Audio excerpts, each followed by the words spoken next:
நண்பர்களே, நான் உங்க சுபிஸ்ரீ. எல்லாருக்கும் இனிய ஆங்கில புத்தாண்டு நல்வாழ்த்துக்கள். ஸோ இன்னைக்கு நம்ம CS டாப் பத்தி பார்க்க போறோம்னா CSS Pseudo-Classes பத்தி தாங்க பார்க்க போறோம். ஸோ வாங்க வீடியோக்குள்ள போறதுக்கு முன்னாடி நம்ம சேனல் நீங்க இன்னும் சப்ஸ்கிரைப் பண்ணலைன்னா மறக்காம சப்ஸ்கிரைப் பண்ணிருங்க. பக்கத்துல இருக்க பெல் ஐகானை கிளிக் பண்ணிருங்க. வாங்க வீடியோக்குள்ள போலாம். இப்போ Pseudo-Classesனா என்னன்னா, இது வந்து ஒரு கீவேர்ட். நம்ம CSS செலக்டாஸ்க்கு கோலன் கொடுப்போம். தென் அதே மாதிரி இந்த Pseudo-Classes எதுக்கு யூஸ் பண்ணுவோம்னா, நம்ம வெப் பேஜ்ல HTML எலிமெண்ட்ஸ் கரண்டா எந்த ஸ்டேட்ல இருக்குதோ அந்த குறிப்பிட்ட நிலைக்கு ஏற்ப நம்ம ஸ்டைலிங் வந்து பண்ணலாம். ஸோ அதாவது ஒரு எஃபெக்ட்ஸ் வந்து ஆட் ஆகும் எலிமெண்ட்ஸ்க்கு.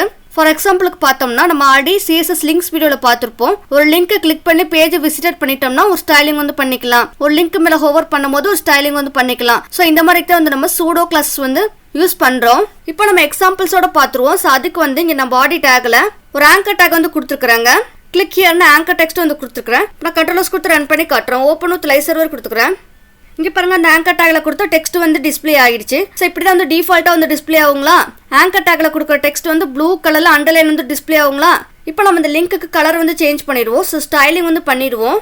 எக்ஸ்டர்னல் ஸ்டைல் பண்ணிடுவோம். ஸோ எங்கள் style.css ஃபைலில் செலக்டா கொடுக்குறேன். தென் கோலன் கொடுத்து லிங்க்னு கொடுக்குறேன்.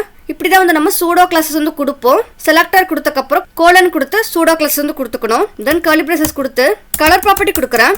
ரெட்னு கொடுக்குறேன். அந்த லிங்கோட கலர் வந்து ரெட் கலர்ல வந்து இருக்கணும் ஸ்டார்டிங்ல. ஸோ அதுக்கு தான் வந்து கொடுத்துருக்கேன். தென் பார்டர் ப்ராப்பர்ட்டி கொடுக்குறேன். 2 பிக்சல் சாலிட் பிளாக்னு கொடுக்குறேன். தென் பேடிங் ப்ராப்பர்ட்டி கொடுக்குறேன். டாப் அண்ட் பாட்டம் வந்து 4 பிக்சல் கொடுக்குறேன். லெஃப்ட் அண்ட் ரைட்டுக்கு வந்து 50 பிக்சல் கொடுக்குறேன். தென் டெக்ஸ்ட் டெக்கரேஷன் ப்ராப்பர்ட்டி கொடுக்குறேன். நன்னு கொடுக்குறேன். ஸோ அந்த அண்டர்லைன் வந்து ரிமூவ் ஆயிடும். டெக்ஸ்ட் டெக்கரேஷன் நன்னு கொடுத்தனால ரன் பண்ணி காட்டுறேன். இப்போ பாருங்க, அந்த லிங்க் கலர் வந்து ரெட் கலர் வந்து டிஸ்பிளே ஆயிருக்குது. தென் அதே மாதிரி 2 பிக்சல் சாலிட் பிளாக்னு கொடுத்தனால பார்டர் வந்து பிளாக் கலர் வந்து கிரியேட் ஆயிருக்குது. இப்போ நான் அந்த லிங்க் வந்து கிளிக் பண்றேன். எனக்கு வந்து வேற பேஜ்க்கு வந்து போயிடுச்சு. இப்போ நான் இந்த லிங்கை கிளிக் பண்ணி பேஜ் விசிட் பண்ணிட்டனால லிங்கோட கலர் வந்து வயலட் கலர் வந்து டிஸ்பிளே ஆயிருக்கு பாருங்க. இப்போ நம்ம இதுக்கு ஸ்டைலிங் வந்து பண்ணிடுவோம். ஸோ அதுக்கு வந்து செலக்டரா கொடுத்துக்கிறேன். தென் கோலன் கொடுத்து விசிட்டட்னு கொடுக்குறேன். தென் கர்லி பிரேசஸ் கொடுத்து சேம் ப்ராப்பர்ட்டிஸே காப்பி பண்ணிக்கிறேன். லிங்க் கொடுத்தது தென் வந்து பேஸ்ட் வந்து பண்ணிக்கிறேன். கலர் வந்து கிரீன் சேஞ்ச் பண்ணிக்கிறேன். இப்போ ரன் பண்ணி காட்டுறேன். இப்போ பாருங்க, அந்த லிங்க் கலர் வந்து கிரீன் கலர்ல வந்து இருக்குது. ஸோ நான் ஆல்ரெடி லிங்கை கிளிக் பண்ணி பேஜ் விசிட் பண்ணிட்டனால லிங்கோட கலர் வந்து கிரீன் கலர் வந்து சேஞ்ச் ஆயிடுச்சு. நெக்ஸ்ட் வந்து நான் அந்த லிங்க் மேல ஹோவர் பண்ணும்போது ஒரு எஃபெக்ட் வந்து ஆட் ஆகணும். ஸோ அதுக்கு வந்து செலக்டரா கொடுக்குறேன். தென் கோலன் கொடுத்து ஹோவர்னு கொடுக்குறேன். கர்லி பிரேசஸ் கொடுத்து சேம் ப்ராப்பர்ட்டிஸே கொடுத்துக்கிறேன். பேஸ்ட் பண்ணிக்கிறேன். கலர் வந்து ப்ளூன்னு கொடுக்குறேன். தென் டெக்ஸ்ட் டெக்கரேஷன் வந்து அண்டர்லைன் கொடுக்குறேன். தென் ஃபாண்ட் சைஸ் ப்ராப்பர்ட்டி கொடுக்குறேன். 2 ரெம்னு கொடுக்குறேன். இப்போ நான் அந்த லிங்க் மேல ஹோவர் பண்ணும்போது கலர் வந்து ப்ளூ கலர் வந்து சேஞ்ச் ஆகும். அதே மாதிரி டெக்ஸ்ட் டெக்கரேஷன் அண்டர்லைன் கொடுத்தனால அண்டர்லைனும் வந்து இருக்கும். ஃபாண்ட் சைஸ் வந்து கொஞ்சம் பெருசாக்கி டிஸ்பிளே ஆகும். ரன் பண்ணி காட்டுறேன். லிங்க் மேல ஹோவர் பண்றேன். ஸோ இங்க பாருங்க, அந்த லிங்க் கலர் வந்து ப்ளூ கலர்ல அண்டர்லைன் வந்து டிஸ்பிளே ஆயிருக்குது. அதே மாதிரி ஃபாண்ட் சைஸ் வந்து கொஞ்சம் பெருசா வந்து டிஸ்பிளே ஆயிருக்குது. நெக்ஸ்ட் வந்து இந்த லிங்க் நான் கிளிக் பண்ணும்போது ஒரு எஃபெக்ட் வந்து ஆட் ஆகி வேற பேஜ்க்கு வந்து போகணும். ஸோ அதுக்கு வந்து செலக்டரா கொடுக்குறேன். தென் கோலன் கொடுத்து ஆக்டிவ்னு கொடுக்குறேன். தென் கர்லி பிரேசஸ் கொடுத்து ஹோவருக்கு கொடுத்த சேம் ப்ராப்பர்ட்டிஸே கொடுத்துக்கிறேன். காப்பி பண்ணிக்கிறேன். இங்க வந்து பேஸ்ட் பண்ணிக்கிறேன். பேக்ரவுண்ட் கலர் ப்ராப்பர்ட்டி கொடுக்குறேன். கோரல்னு கொடுக்குறேன். இப்போ நான் அந்த லிங்க் கிளிக் பண்ணும்போது பேக்ரவுண்ட் கலர் வந்து கோரல் கலர் டிஸ்பிளே ஆகி வேற பேஜ்க்கு வந்து போகும். ரன் பண்ணி காட்டுறேன். அந்த லிங்கை வந்து கிளிக் பண்றேன். ஸோ இங்க பாருங்க, பேக்ரவுண்ட் கலர் வந்து கோரல் கலர் டிஸ்பிளே ஆகி வேற பேஜ்க்கு வந்து போயிடுச்சு. ஸோ இப்படிதான் வந்து நம்ம லிங்க்கு வந்து Pseudo-Classes யூஸ் பண்ணி ஸ்டைலிங் வந்து பண்ணுவோம். நெக்ஸ்ட் அனதர் எக்ஸாம்பிள் வந்து பார்ப்போம். ஸோ அதுக்கு வந்து நீங்க index.html ஃபைல்ல பியர் டேக் கொடுத்துக்கிறேன். div டேக் வந்து கொடுத்துக்கிறேன். இங்க நான் வந்து ஒரு டெக்ஸ்ட் வந்து எழுதிக்கிறேன். தென் div டேக்குள்ள ஒரு இமேஜ் டேக் கொடுத்துக்கிறேன். src attribute கொடுத்துக்கிறேன். இங்க நான் வந்து ஒரு இமேஜ் பாத் வந்து கொடுத்துக்கிறேன். ஸோ நான் வந்து ஜிப் ஃபைல் தான் வந்து கொடுத்துக்கிறேன். இப்போ நம்ம இதுக்கு ஸ்டைலிங் வந்து பண்ணிடுவோம். இமேஜ் செலக்டரா கொடுக்குறேன். தென் கர்லி பிரேசஸ் கொடுத்து இமேஜ் வித் ப்ராப்பர்ட்டி கொடுக்குறேன். 500 பிக்சல் கொடுக்குறேன். தென் ஹைட் ப்ராப்பர்ட்டி கொடுக்குறேன். 400 பிக்சல் கொடுக்குறேன். தென் டிஸ்பிளே ப்ராப்பர்ட்டி கொடுக்குறேன். நன்னு கொடுக்குறேன். தென் பேடிங் ப்ராப்பர்ட்டி கொடுக்குறேன். 80 பிக்சல் கொடுக்குறேன். ஸோ இப்போ நீங்கள் டிஸ்பிளே நன்னு கொடுத்தனால ஸ்டார்டிங்கில் இமேஜ் வந்து டிஸ்பிளே ஆகாதுங்க. நெக்ஸ்ட் வந்து டிவ் செலக்டா கொடுக்குறேன். கோலன் கொடுத்து ஹோவர்னு கொடுக்குறேன். தென் ஒரு ஸ்பேஸ் கொடுத்து இமேஜ் செலக்டா கொடுக்குறேன். ஸோ நம்ம டிசைடன் செலக்டர் வந்து யூஸ் பண்ணியிருக்கிறோம். தென் கர்லி பிரேசஸ் கொடுத்து டிஸ்பிளே ப்ராப்பர்ட்டி கொடுக்குறேன். பிளாக்னு கொடுக்குறேன். ஸோ ஸ்டார்டிங்கில் இமேஜ் வந்து இருக்காது. பட் நான் div டேக்ல கொடுத்து அந்த டெக்ஸ்ட் மேலே ஹோவர் பண்ணும்போது இமேஜ் வந்து ஃபுல்லாக வந்து டிஸ்பிளே ஆகும். ரன் பண்ணி காட்டுறேன். இங்கே பாருங்க, அந்த இமேஜ் வந்து டிஸ்பிளே ஆகலை. இப்போ நான் அந்த டெக்ஸ்ட் மேலே ஹோவர் வந்து பண்ணுறேன். ஸோ இங்கே பாருங்க, அந்த ஜிஃப் இமேஜ் வந்து ஃபுல்லாக வந்து டிஸ்பிளே ஆகிடுச்சு. இப்போ நான் டெக்ஸ்ட் மேலே வந்து எடுத்துட்டா இமேஜ் வந்து டிஸ்பிளே ஆகலை. டெக்ஸ்ட் மேலே ஹோவர் பண்ணும்போது ஜிஃப் இமேஜ் வந்து ஃபுல்லாக வந்து டிஸ்பிளே ஆகுது. ஸோ இந்த மாதிரி வந்து நம்ம Pseudo-Classes யூஸ் பண்ணி ஸ்டைலிங் வந்து பண்ணிக்கலாம். நெக்ஸ்ட் வந்து ஃபோக்கஸ் அண்ட் செக்டுனா என்னன்னு பார்ப்போம். இந்த ஃபோக்கஸ் அண்ட் செக்டு வந்து ஃபார்ம்ஸ்க்கு தான் வந்து யூஸ் பண்ணுவோம்.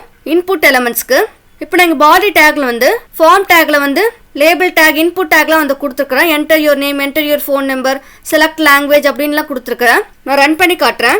இங்கே பாருங்கள் அந்த ஃபார்ம் வந்து டிஸ்பிளே ஆகிடுச்சு. இப்போ நான் இந்த இன்புட் வந்து கிளிக் பண்ணுறேன். இப்போ நம்ம இங்கே வந்து நேம் வந்து கொடுத்துக்கலாங்களா? சூடோ கிளாஸஸ் ஃபோக்கஸ் கொடுத்தோம்னா அந்த இன்புட்டை ஃபோக்கஸ் பண்ணும் போது ஒரு எஃபெக்ட் வந்து ஆட் ஆகும். நான் இப்போ கொடுத்து காட்டுறேன். இன்டர்னல் ஸ்டைல் வந்து பண்ணிடுவோம். ஸோ இங்கே டேக்ல ஸ்டைல் டேக் வந்து கொடுத்துக்கிறேன். இன்புட் செலக்டாக கொடுக்குறேன். கோலன் கொடுத்து ஃபோக்கஸ்ன்னு கொடுக்குறேன். தென் கலிப்ரேசஸ் கொடுத்து பேக்ரவுண்ட் கலர் ப்ராப்பர்ட்டி கொடுக்குறேன். ஆரஞ்சுன்னு கொடுக்குறேன். தென் பார்டர் ப்ராப்பர்ட்டி கொடுக்குறேன். 10 பிக்சல் சாலிட் கொடுக்குறேன்.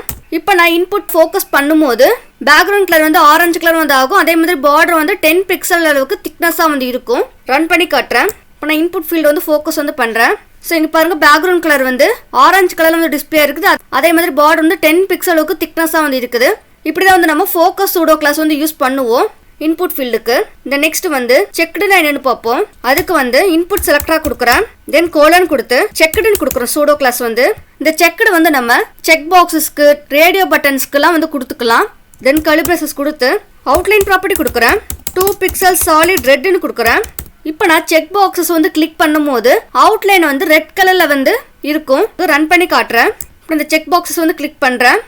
ஸோ இங்கே பாருங்கள் அவுட்லைன் வந்து ரெட் கலரில் வந்து இருக்குது. ஸோ இப்படி தான் வந்து நம்ம சூடோ கிளாஸ் செக்டு வந்து யூஸ் பண்ணுவோம். இந்த நெக்ஸ்ட் வந்து nth சைல்டுனா என்னன்னு பார்ப்போம். அதுக்கு நான் இங்கே வந்து பாடி டேக்ல அன்ஆர்டர் லிஸ்ட் கொடுத்து லிஸ்ட் ஐட்டம்ஸ்லாம் வந்து கொடுத்துக்கிறேன். ரன் பண்ணி காட்டுறேன். இங்கே பாருங்க அன்ஆர்டர் லிஸ்ட்டில் கொடுத்த லிஸ்ட் ஐட்டம்ஸ்லாம் வந்து டிஸ்பிளே ஆகிடுச்சு. இப்போ இதுக்கு ஸ்டைலிங் வந்து பண்ணிடுவோம். இன்டர்னல் ஸ்டைல் வந்து பண்ணிடுவோம். ஸோ இங்கே டேக்ல ஸ்டைல் டேக் வந்து கொடுத்துக்கிறேன். தென் எல்ஐ செலக்டாக கொடுக்குறேன். கோலன் கொடுத்து nth சைல்டுன்னு கொடுக்குறேன். இந்த பேராந்திசிஸில் 2ன்னு கொடுக்குறேன். தென் கலிப்ரேசஸ் கொடுத்து பேக்ரவுண்ட் கலர் ப்ராப்பர்ட்டி கொடுக்குறேன். ப்ரௌன்னு கொடுக்குறேன். இப்போ நீங்கள் nth சைல்டு 2ன்னு கொடுத்தனால செகண்ட் லிஸ்ட் ஐட்டம் மட்டும் பேக்ரவுண்ட் கலர் வந்து ப்ரௌன் கலரில் வந்து இருக்கும். ரன் பண்ணி காட்டுறேன். ஸோ இங்கே பாருங்க செகண்ட் லிஸ்ட் ஐட்டம் மட்டும் பேக்ரவுண்ட் கலர் வந்து ப்ரௌன் கலர் வந்து இருக்குது. இந்த நெக்ஸ்ட் வேல்யூ சேஞ்ச் பண்ணி காட்டுறேன். 7ன்னு கொடுக்குறேன். ஸோ 7th லிஸ்ட் ஐட்டமுக்கு மட்டும் பேக்ரவுண்ட் கலர் வந்து ப்ரௌன் கலரில் வந்து இருக்கும். இங்கே பாருங்க 7th லிஸ்ட் ஐட்டமுக்கு மட்டும் பேக்ரவுண்ட் கலர் வந்து ப்ரௌன் கலர் வந்து அப்ளை ஆயிருக்குது. இந்த நெக்ஸ்ட் வந்து 3Nன்னு கொடுக்குறேன். இப்போ இங்கே நான் 3Nன்னு கொடுத்தனால தேர்ட் லிஸ்ட் ஐட்டம் வந்து ஸ்டார்ட் ஆகும். தென் அதுக்கப்புறம் 3 வந்து ஆட் பண்ணி அந்த லிஸ்ட் ஐட்டம்ஸ்க்கு எல்லாத்துக்குமே பேக்ரவுண்ட் கலர் வந்து ப்ரௌன் கலர் வந்து அப்ளை ஆகும். ஸோ அதாவது தேர்ட் லிஸ்ட் ஐட்டமுக்கு பேக்ரவுண்ட் கலர் வந்து ப்ரௌன் கலர் வந்து இருக்கும். 6க்கு வந்து இருக்கும். 9க்கு வந்து இருக்கும் ப்ரௌன் கலர்ல பேக்ரவுண்ட் வந்து. ரன் பண்ணி காட்டுறேன். இங்கே பாருங்க தேர்ட் லிஸ்ட் ஐட்டமுக்கு பேக்ரவுண்ட் கலர் வந்து ப்ரௌன் கலர் வந்து இருக்குது. தென் 6க்கு 9க்கு எல்லாத்துக்குமே பேக்ரவுண்ட் கலர் வந்து ப்ரௌன் கலர் வந்து இருக்குது. The next வந்து 3n+1ன்னு கொடுக்குறேன். இப்போ நான் இங்கே 1ன்னு கொடுத்தனால 1 வந்து ஸ்டார்ட் ஆகும். பட் நம்ம 3n வந்து கொடுத்துருக்கோங்களா. ஸோ 3 வந்து ஆட் பண்ணி பேக்ரவுண்ட் கலர் வந்து ப்ரௌன் கலர் வந்து அப்ளை ஆகும். அதாவது ஃபர்ஸ்ட் லிஸ்ட் ஐட்டமுக்கு வந்து ப்ரௌன் கலர் வந்து இருக்கும் பேக்ரவுண்ட். தென் 4க்கு வந்து இருக்கும். தென் 7க்கு வந்து இருக்கும். ரன் பண்ணி காட்டுறேன். ஸோ இங்கே பாருங்க ஃபர்ஸ்ட் லிஸ்ட் ஐட்டமுக்கு வந்து பேக்ரவுண்ட் கலர் வந்து ப்ரௌன் கலர் வந்து அப்ளை இருக்குது. தென் 1 2 அதுக்கப்புறம் 4th லிஸ்ட் ஐட்டமுக்கு வந்து பேக்ரவுண்ட் கலர் வந்து அப்ளை இருக்குது. தென் 1 2 3 வந்து 7 வந்து வந்திருக்குது.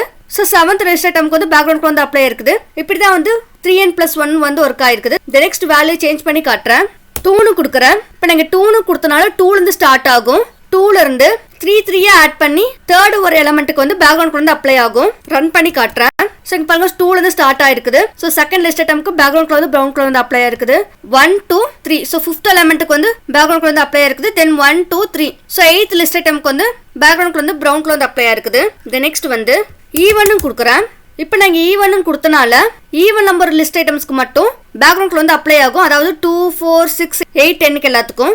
ரன் பண்ணி காட்டுறேன். ஸோ இங்கே பாருங்க 2 4 6 8 10 லிஸ்ட் ஐட்டம்ஸ்க்கு மட்டும் பேக்ரவுண்ட் கலர் வந்து ப்ரௌன் கலர் வந்து அப்ளை ஆயிருக்குது. தென் நெக்ஸ்ட் வந்து ஆர்டுன்னு கொடுக்குறேன். ரன் பண்ணி காட்டுறேன். ஸோ இங்கே பாருங்க ஆர்ட் லிஸ்ட் ஐட்டம்ஸ்க்கு மட்டும் பேக்ரவுண்ட் கலர் வந்து ப்ரௌன் கலர் வந்து அப்ளை இருக்குது. 1 3 5 7 9 லிஸ்ட் ஐட்டம்ஸ்க்கு மட்டும். ஸோ இப்படி தான் வந்து nth சைல்டு வந்து யூஸ் பண்ணுவோம். தென் நெக்ஸ்ட் வந்து nth சைல்டு வந்து ரிமூவ் பண்ணிடுறேன். ஃபர்ஸ்ட் சைல்டுன்னு கொடுக்குறேன். பேக்ரவுண்ட் கலர் வந்து ப்ரௌனே இருக்கட்டும். ஸோ ஃபர்ஸ்ட் லிஸ்ட் ஐட்டமுக்கு மட்டும் பேக்ரவுண்ட் கலர் வந்து ப்ரௌன் கலர் வந்து அப்ளை ஆகும். ரன் பண்ணி காட்டுறேன். ஸோ இங்கே பாருங்க ஃபர்ஸ்ட் லிஸ்ட் ஐட்டம் மட்டும் பேக்ரவுண்ட் வந்து ப்ரௌன் கலர் வந்து இருக்குது. தென் நெக்ஸ்ட் வந்து லாஸ்ட் சைல்டுன்னு கொடுக்குறேன். ரன் பண்ணி காட்டுறேன். ஸோ இங்கே பாருங்க லாஸ்ட் லிஸ்ட் ஐட்டம் மட்டும் பேக்ரவுண்ட் கலர் வந்து ப்ரௌன் கலர் வந்து இருக்குது. ஸோ இப்படி வந்து ஃபர்ஸ்ட் சைல்டு லாஸ்ட் சைல்டாக வந்து யூஸ் பண்ணுவோம். இந்த நெக்ஸ்ட் நாட் சூடோ கிளாஸ்னா என்னன்னு பார்ப்போம். ஸோ அதுக்கு வந்து இந்த அன்ஆர்டர் லிஸ்ட்டை வந்து கமெண்ட் வந்து பண்ணிடுறேன். தென் இந்த கமெண்ட் வந்து ரிமூவ் பண்ணிடுறேன். இங்கே இப்போ நான் இங்கே வந்து h1 டேக்ல ஒரு ஹெட்டிங் வந்து கொடுத்துருக்கேன். தென் 2 பேரா டேக் வந்து கொடுத்துருக்கேன். தென் அதுக்கப்புறம் ஒரு div டேக்ல ஒரு டெக்ஸ்ட் வந்து கொடுத்துருக்கேன். ரன் பண்ணி காட்டுறேன். ஸோ இங்கே பாருங்க h1 டேக்ல கொடுத்த ஹெட்டிங் பேராகிராஃப் div டேக்ல கொடுத்த டெக்ஸ்ட்லாம் வந்து டிஸ்பிளே ஆகிடுச்சு. இப்போ நம்ம இதுக்கு ஸ்டைலிங் வந்து பண்ணிடுவோம். பி செலக்டராக கொடுக்குறேன். தென் கலிப்ரேசஸ் கொடுத்து கலர் ப்ராப்பர்ட்டி கொடுக்குறேன். பிளாக்னு கொடுக்குறேன். தென் கோலன் கொடுக்குறேன். நாட்டுன்னு கொடுக்குறேன். தென் பேராந்திசிஸ் கொடுத்து Pன்னு கொடுக்குறேன். Then curly braces கொடுத்து color property கொடுக்குறேன். Greenன்னு கொடுக்குறேன். So not Pனா P elements தவிர்த்து மற்ற எல்லா elementsக்கும் same styling வந்து அப்ளை ஆகும். ரன் பண்ணி காட்டுறேன். இங்க பாருங்க ஹெட்டிங்க்கு div tagல கொடுத்த டெக்ஸ்ட்டுக்கு கலர் வந்து green கலர் வந்து அப்ளை ஆயிருக்குது. பட் ரெண்டு பேராகிராஃப்க்கு மட்டும் green கலர் வந்து அப்ளை ஆகல. இதுக்கு தான் வந்து நம்ம not pseudo class வந்து யூஸ் பண்றோம். சோ அவ்வளவுதான் இந்த வீடியோல pseudo classesனா என்னன்னு பார்த்தோம். உங்களுக்கு ஏதாச்சும் டவுட் இருந்தா கமெண்ட் செக்ஷன்ல மறக்காம கமெண்ட் பண்ணிருங்க. அடுத்த வீடியோல நான் உங்களை சந்திக்கிறேன். அது வரைக்கும் நன்றி நண்பர்களே.